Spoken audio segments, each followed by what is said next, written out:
Dans le centre d'Athènes,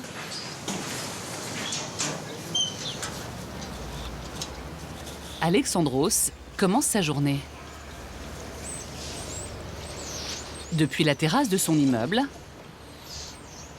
ce jeune architecte jouit d'une des plus belles vues sur l'Acropole.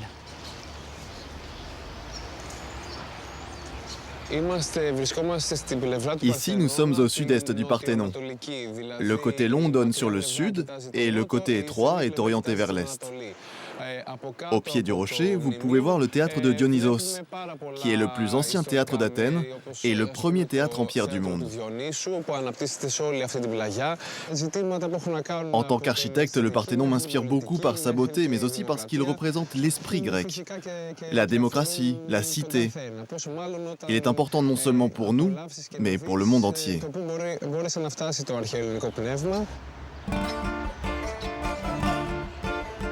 De l'autre côté du rocher de l'Acropole se trouve l'un des quartiers préférés d'Alexandros, Anafiotika, un quartier intime, étonnant dans une si grande ville.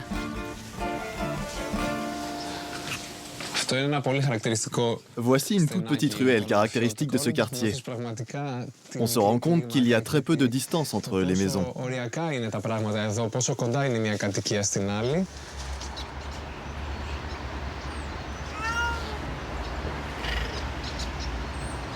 Ici, tout évoque l'atmosphère des Cyclades, ce magnifique archipel de la mer Égée. Et ce n'est pas un hasard. Le quartier d'Anafiotika a été créé en 1850, lorsque des travailleurs de l'île d'Anafi sont venus à Athènes pour construire le palais du roi Othon Ier. Ils se sont installés ici car ils connaissaient bien les techniques de construction sur rocher, comme ici sur le rocher de l'Acropole. Pour moi, c'est l'un des plus beaux endroits d'Athènes. Ici, on peut se promener tranquillement et oublier le tumulte de la ville. Bonjour, madame. Dans ce quartier, les maisons se transmettent de père en fils ou en fille depuis des générations. Depuis combien de temps vous habitez ici? Depuis ma naissance, et j'ai 65 ans. Il est agréable à vivre, ce quartier. Oui. Vivre juste au pied du rocher sacré de l'Acropole, c'est quelque chose de magique. Vous voulez entrer un moment?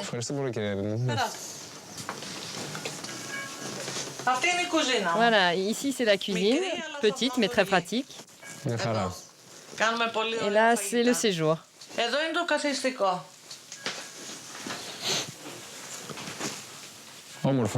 C'est petit, mais agréable. Dans cette petite pièce, mes parents ont élevé 5 enfants. Donc nous vivions ici à 7 personnes. Même si on m'offrait un appartement plus grand, je n'en changerais pas. Cette maison et ce rocher, c'est ma vie. Ce rocher abrite à son sommet le plus beau trésor de la Grèce.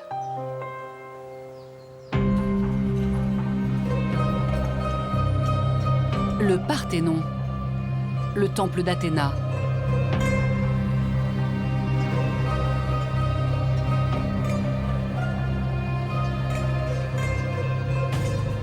Édifié au 5e siècle avant notre ère, sous le règne de Périclès, c'est le plus vaste temple de la Grèce antique.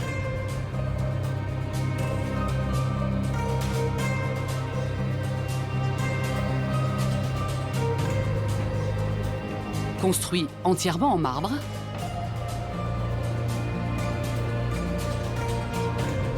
il mesure 31 mètres de large et 70 mètres de long. Il fait l'objet depuis plus de 30 ans d'un chantier titanesque.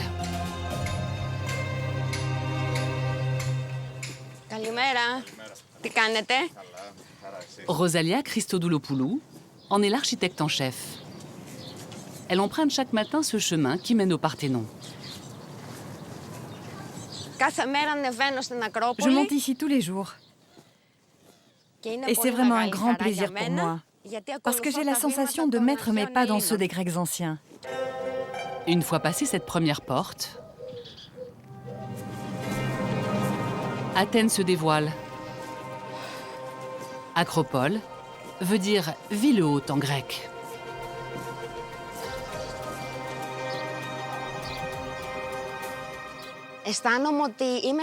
Ici, je me sens au centre d'Athènes et même au centre du monde. C'est vraiment magnifique. Cet endroit est tellement chargé d'histoire.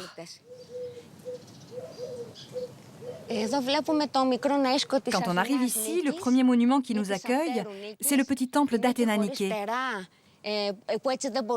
C'est un chef-d'œuvre d'ordre ionique. Il a été détruit 3 fois et nous l'avons restauré. Avant d'atteindre le Parthénon et son chantier, Rosalia doit franchir cette porte d'entrée monumentale.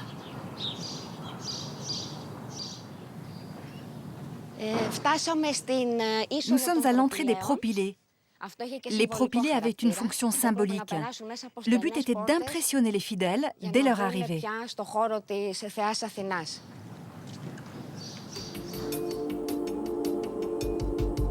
Grâce au patient travail des scientifiques, nous avons pu restituer l'acropole telle qu'à l'origine.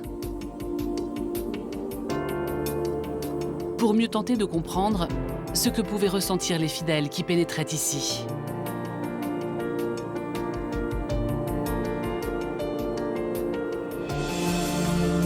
Après avoir traversé les propylées, ils découvraient cette gigantesque statue en bronze de la déesse Athéna.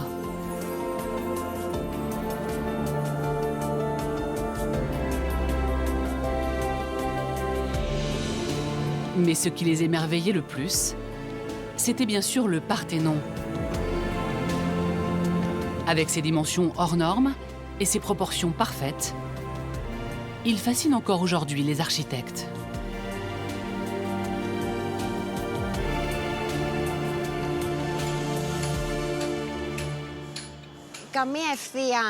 On a constaté que sur le Parthénon, il n'y a aucune ligne parallèle. Si on les prolonge à l'infini, elles se rejoignent. On voit aussi que les fûts des colonnes sont légèrement incurvés vers l'intérieur. Ces effets d'optique très raffinés avaient pour but de donner l'impression d'un gigantesque être vivant avec les pieds bien posés sur terre.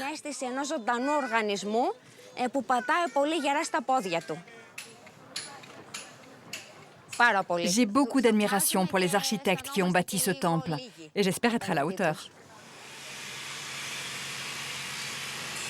Le chantier que dirige Rosalia en ce moment porte justement sur les colonnes de ce géant de marbre. Pour les restaurer, il a fallu retrouver les techniques des bâtisseurs de l'Antiquité.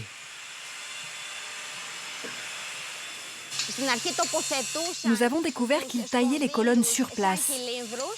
Ils posaient d'abord les tambours en cylindre plein, puis ils sculptaient les arêtes du haut vers le bas en divisant chaque colonne en 20 cannelures.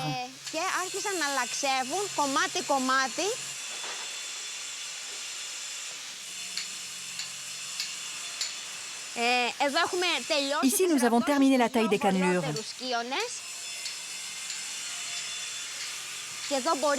On peut comparer la taille du nouveau marbre et celle de l'ancien. Et je pense que la qualité est vraiment magnifique, presque identique à celle de l'Antiquité. Pour l'instant, il y a une grande différence de couleur entre le nouveau marbre, qui est blanc, et le marbre ancien, qui est orangé.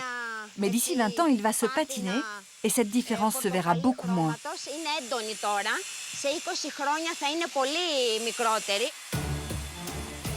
Ce chantier colossal est une nécessité, car le Parthénon est un grand blessé qui a subi de nombreuses agressions durant son histoire.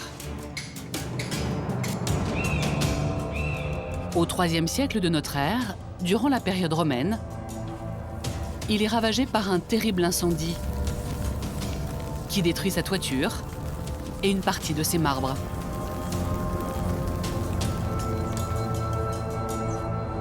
Deux siècles plus tard, lorsque le christianisme s'impose en Grèce, les Byzantins transforment le temple en église.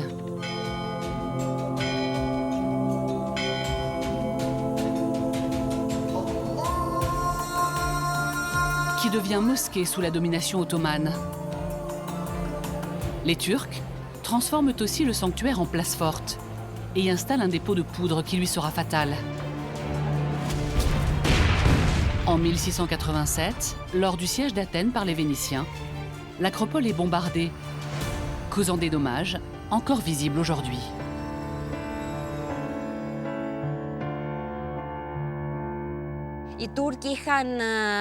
Les Turcs avaient installé leur dépôt de poudre là-bas, à l'entrée du temple. Et le Vénitien Morosini avait placé ses canons juste en face, sur la colline de Philopapou.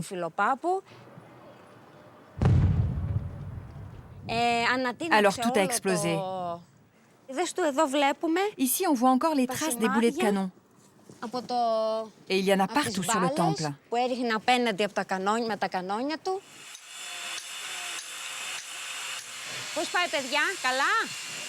Ce jour-là, Rosalia supervise une opération particulièrement délicate.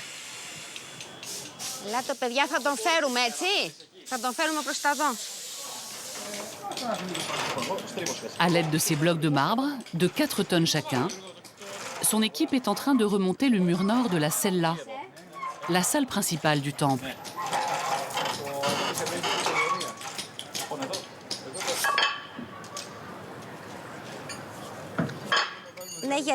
Avant de poser le bloc, nous devons mettre des charges pour l'équilibrer, afin qu'il descende bien verticalement. Sinon, il y a un risque que le marbre se brise.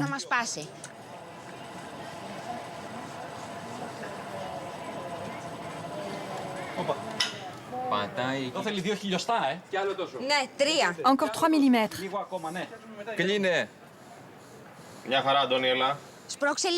Pousse un peu plus fort, Giorgio. Ça y est, c'est bon. Nous avons réussi. C'est bien aligné? Oui. Vous êtes contente, Rosalia? Oui, très. Le fait de travailler sur une œuvre d'une si grande valeur historique, c'est une grande joie pour nous. Notre travail restera dans le futur, et peut-être que dans 100 ou 200 ans, on dira « ce sont eux qui ont reconstruit le Parthénon ». Et ça, c'est très important pour nous. Grâce à ces murs de marbre, les architectes vont restituer l'espace de cette celle-là.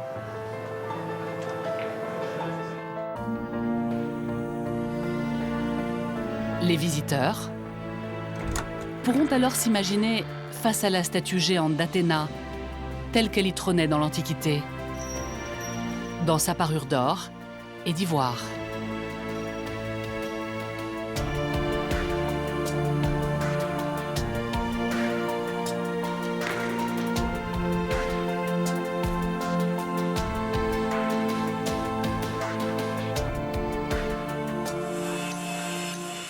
À l'autre bout du chantier, une enquête archéologique est en cours. Ce qui intéresse Lena Gelakopoulou, c'est l'infiniment petit.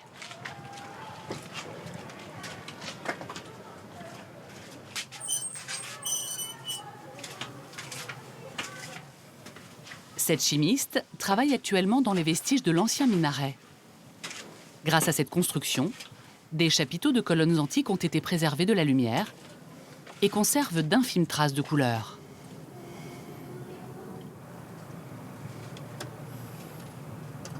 Difficile d'y voir grand-chose à l'œil nu, mais le microscope de Lena révèle très vite toute une palette de teintes.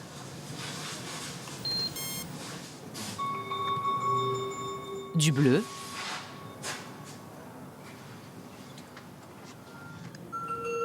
du vert,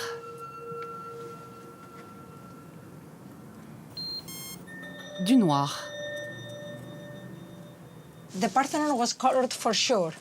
Le Parthénon était coloré, c'est une certitude. Les écrits mentionnent que tous les éléments au-dessus des chapiteaux, des colonnes étaient colorés. Tout l'entablement du Parthénon était peint. Les Grecs anciens réalisaient des motifs sculptés à 10 ou 15 mètres du sol. Alors, ils utilisaient la couleur pour rendre ces sculptures plus visibles et plus vivantes pour les fidèles qui les regardaient d'en bas. Ces observations lui ont permis de restituer en partie le décor peint de ce chapiteau. Par exemple, pour ces motifs, nous avons une représentation en couleurs.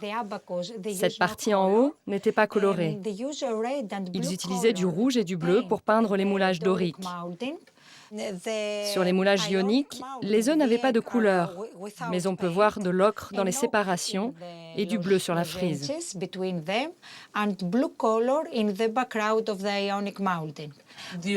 Vous n'allez quand même pas repeindre le Parthénon?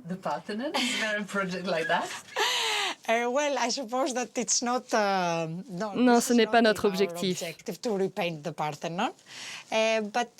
Mais en apprenant plus sur les couleurs et la polychromie du Parthénon, nous pouvons mieux les reproduire de manière virtuelle.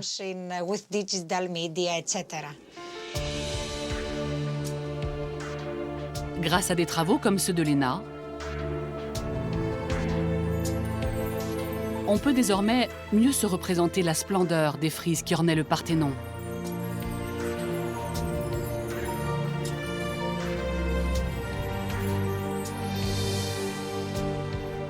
De la couleur, il y en avait sur tous les temples de l'Acropole, comme l'Érectéion, avec ses célèbres cariatides, ces femmes qui tiennent lieu de colonnes. Ainsi colorée, c'est toute la puissance spirituelle de l'Acropole qui s'exprime à nouveau.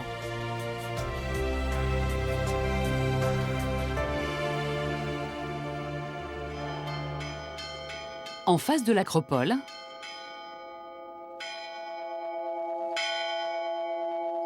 sur la colline Philopapou, le père Anastasios officie dans la petite église Saint-Dimitri Bombardier, fondée au IXe siècle.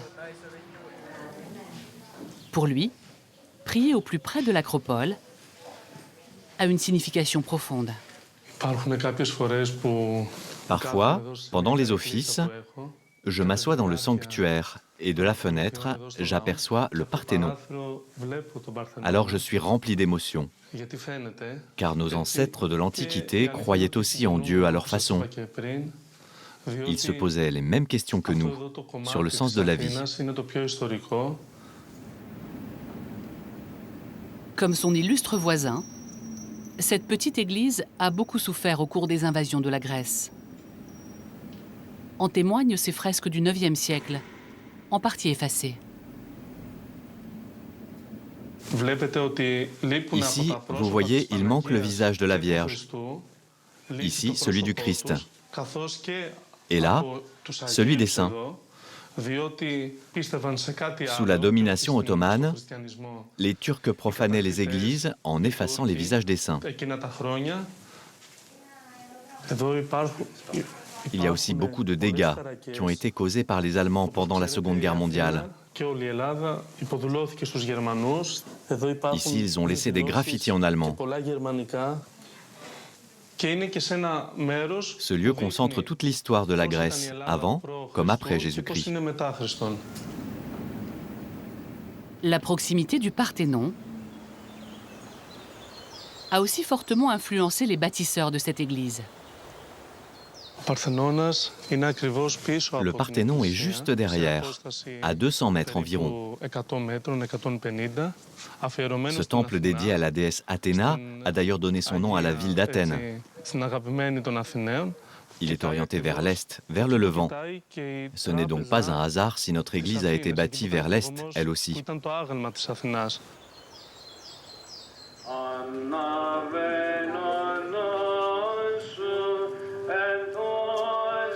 À la nuit tombée, une grande fête se prépare à Saint-Dimitri. En ce jeudi saint qui précède la Pâque orthodoxe, les femmes fleurissent l'épitaphe, un coffre en bois qui symbolise le tombeau du Christ.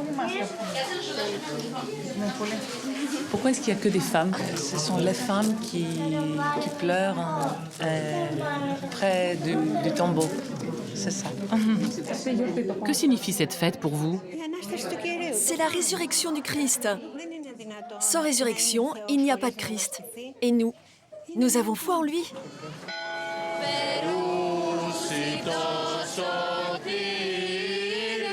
Point d'orgue de la célébration, une procession rassemble des milliers de fidèles derrière l'épitaphe.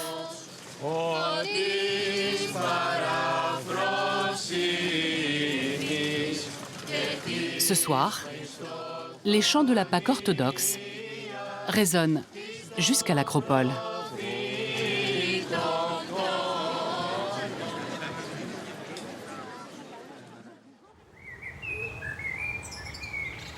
« 6 heures, le lendemain matin. Au pied de l'acropole, Artémis débute sa tournée.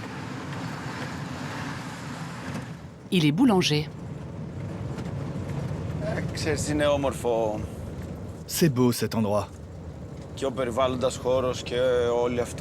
J'adore l'ambiance, l'atmosphère. Moi, ce que j'aime vraiment, c'est me lever tôt, voir les gens se réveiller et la ville qui commence à s'agiter.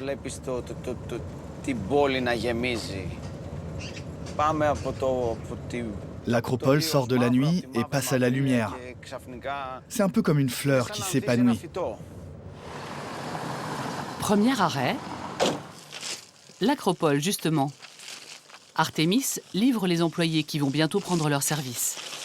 Le fait d'être ici, le matin, juste sous l'acropole, c'est un des petits privilèges de mon quotidien, qui me donne de la force.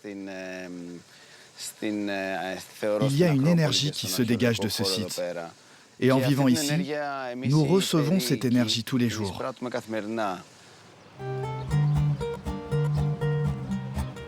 La tournée se poursuit.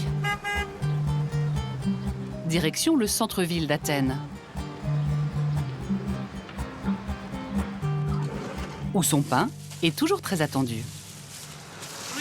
Les Grecs mangent beaucoup de pain? Comme vous pouvez le voir, oui. C'est une chance pour vous. La petite entreprise d'Artémis ne connaît pas vraiment la crise. Du pain, du vin et de l'huile. Autrefois, on disait que c'était les premières fondations d'une maison. Καλημέρα. Καλημέρα. Το συνηθισμένο. Δεν υπάρχει κρίση τόσο στην τσέπη. La crise, elle est dans nos poches, mais elle est surtout dans nos têtes. Pourtant, nous avons la mer, le soleil. Nous sommes des gens ouverts et sociables. Tout cela aide beaucoup. En Grèce, la beauté est partout. Et c'est pour cela que malgré la crise, notre pays attire toujours des gens du monde entier. Je pense qu'on tient quand même bien le coup. Artémis termine toujours sa journée à Plaka, le centre historique d'Athènes. Andrea, καλημέρα. Il retrouve son ami Andreas. Το ψωμί σας, κύριε. Θα πιούμε τσίπουρο. Μπράβο. Καλημέρα. Τώρα έφτασε η στιγμή. Enfin, le meilleur moment de la journée. Μπορώ να βγάλω την ποδιά. Je peux enlever mon tablier, m'asseoir et me détendre. Χαλαρώσω. Τι έγινε? Ça va? Καλά. Μπράβο. Τίποτα. Ηρεμία. Andreas, Andreas, c'est l'âme de Plaka. Et son café est très populaire. À cause de son ambiance, de sa qualité et à cause de mon pain, bien sûr. Si Andreas est si populaire, c'est parce qu'il a dédié son café à une icône nationale. L'actrice et chanteuse Melina Mercouri, disparue en 1994.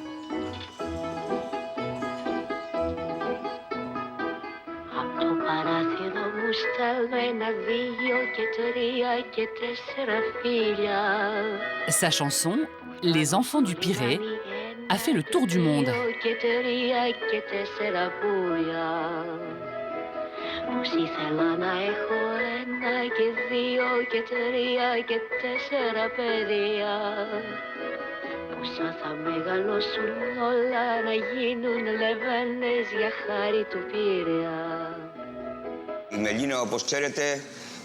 Mélina a fait rayonner la civilisation grecque dans le monde entier. Ici, vous pouvez voir des photos de Mélina avec des grandes personnalités. Là-bas, elle est avec Salvador Dali. Plus bas, avec Indira Gandhi.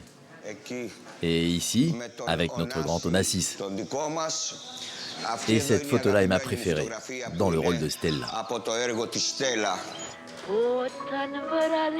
Devenue ministre de la Culture, Mélina Mercouri s'est battue pour le retour en Grèce des frises du Parthénon, qui depuis le 19e siècle sont conservées en Angleterre.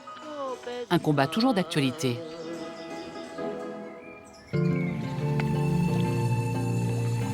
À quelques kilomètres de l'acropole, en direction de la mer, un gigantesque bâtiment vient de sortir de terre.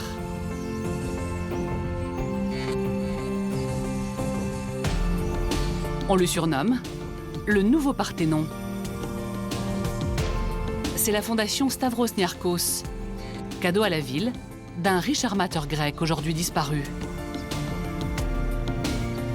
Un temple, mais du savoir, qui abrite la nouvelle Bibliothèque nationale et le nouvel opéra.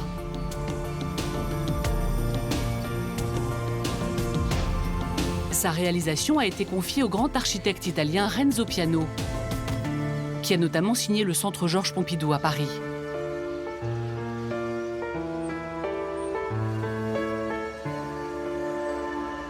Depuis cette passerelle de verre, à 36 mètres du sol, le point de vue sur l'acropole est unique. Ici, c'est un des plus hauts points dans lesquels on arrive à voir l'acropole. Faire construire, ce n'est pas seulement pour répondre aux besoins, mais aussi aux désirs. Ça peut lui donner le plaisir de la beauté. Et parmi les désirs, il y a ça, il y a la découverte. Et bien sûr, nous, on n'a rien fait. On s'est limité à monter assez haut pour pouvoir la redécouvrir. En dessous de la passerelle, ce bâtiment de verre abrite la nouvelle Bibliothèque nationale. On l'appelle le château de livres, en raison de ses rayonnages vertigineux. Elle accueillera bientôt plus d'1 million d'ouvrages. On y trouve aussi cet espace original dédié aux jeunes lecteurs.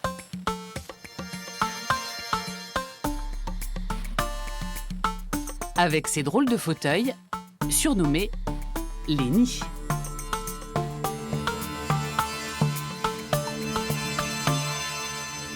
L'idée du nid, c'est pour s'isoler. Alors, on s'isole pour regarder un documentaire, un film, ou on s'isole pour lire un livre, mener ensemble pour écouter une histoire.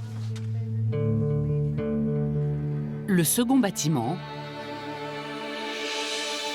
accueille la pièce maîtresse, le nouvel Opéra national.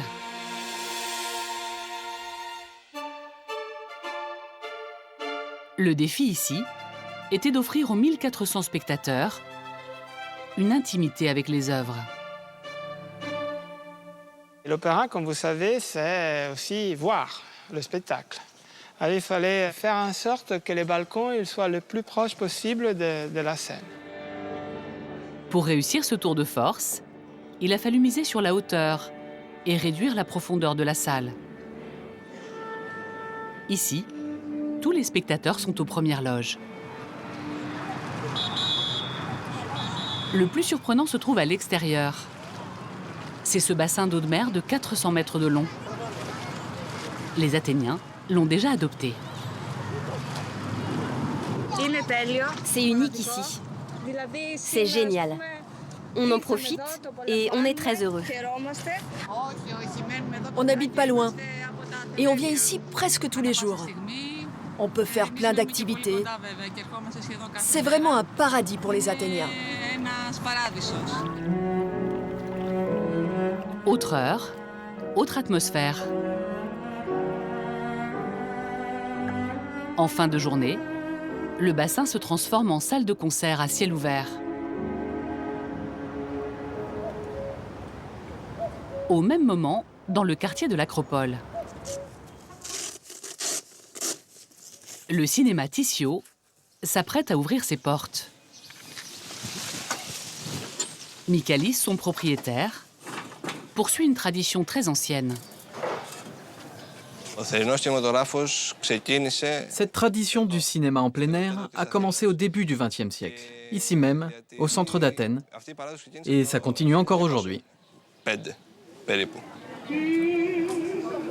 Athènes comptait 600 cinémas d'été dans les années 60. Il en reste 90 aujourd'hui, mais celui-ci dispose d'un atout unique.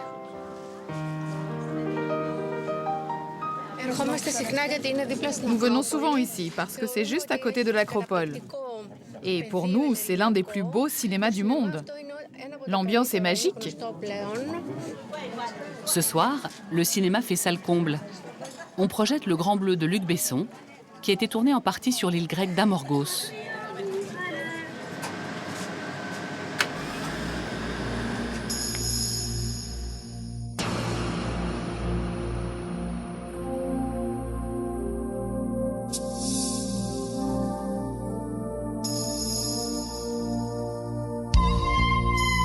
Dans le silence de la nuit athénienne,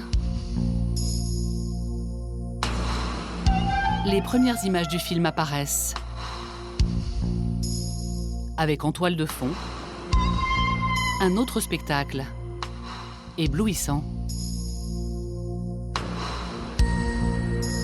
L'Acropole, dans sa robe dorée, contemple la ville, du haut de ses 2500 ans d'histoire.